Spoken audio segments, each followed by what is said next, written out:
ഹൈദരാബാദിൽ നടക്കുന്ന ലോക്മന്ദൻ സാംസ്കാരിക ഉത്സവ വേദിയിൽ ശ്രദ്ധേയമായി നടി രചന നാരായണൻകുട്ടിയുടെ നൃത്തം. കശ്മീർ ശൈശവസത്തിൽ കാളിയുടെ ഭാവങ്ങൾ അവതരിപ്പിച്ചുകൊണ്ടുള്ള നൃത്തരൂപത്തിനാണ് നിറഞ്ഞ കയ്യടിയാണ് ലഭിച്ചത്.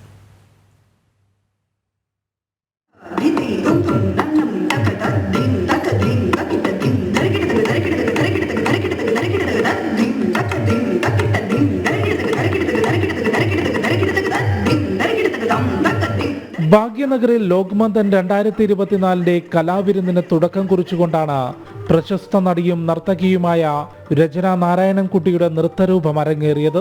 അഹം കാളിയസ്മി അഹം കാലസംകർഷിണി അഹം കാളിയസ്മി അഹം കാളിയസ്മി അഹം കാലസംകർഷിണി അഹം കാളിയസ്മി അഹം കാളിയസ്മി. ഞാൻ ഇന്നിവിടെ ചെയ്തത് കുച്ചിപ്പുടിയിൽ പ്രവേശതരു എന്ന് പറയുന്ന ഒരു ആശയത്തിൽ നിന്നിട്ടാണ്. പ്രവേശതരു എന്ന് പറയുമ്പോൾ പാത്രപ്രവേശതരു എന്നാണ് പറയുക. ഒരു കഥാപാത്രം എന്താണോ എങ്ങനെയാണോ അവർ തന്നെ വന്ന് അവരുടെ സവിശേഷതകൾ എന്താണെന്ന് അവർ തന്നെ കാണികളെ അറിയിക്കുന്ന ഒരു ആശയമാണത്. അപ്പോൾ ഇന്ന് ചെയ്തത് കാലസംകർഷിണി പ്രവേശമാണ്.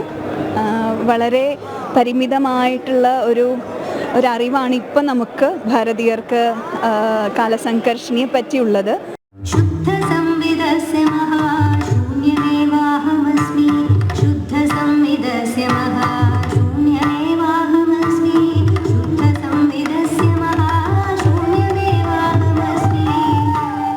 ഒരു 1000-1500 വർഷങ്ങൾക്ക് മുൻപ് അഭിനവ ഗുപ്താചാര്യൻ്റെ സമയത്തെല്ലാം ഇതുണ്ടായിരുന്നു. അത് നമ്മൾ ഒന്നും കൂടി റിവൈവ് ചെയ്യാൻ വേണ്ടി ശ്രമിക്കുകയാണ്. അത് കുറച്ചുകൂടി ആളുകളിലേക്ക് എത്തിക്കാൻ വേണ്ടി നമ്മൾ ശ്രമിക്കുകയാണ്. കശ്മീർ ശൈവസത്തിൽ കാളിയുടെ ഹയ്യസ്റ്റ് എംബോഡിമെൻ്റ് ആയിട്ടാണ് കാലസംകർഷിണിയെ കാണുന്നത്. കാളിയുടെ 12 ഭാവങ്ങളെയാണ് അത് വിലയിരുത്തുന്നത്. ഒബ്ജക്റ്റീവ്, കോഗ്നേറ്റീവ്, സബ്ജക്റ്റീവ് വേർഷൻസിലൂടെയുള്ള അതിൻ്റെ ഒരു മെലാഞ്ച് എന്ന് വേണമെങ്കിൽ നമുക്ക് പറയാം.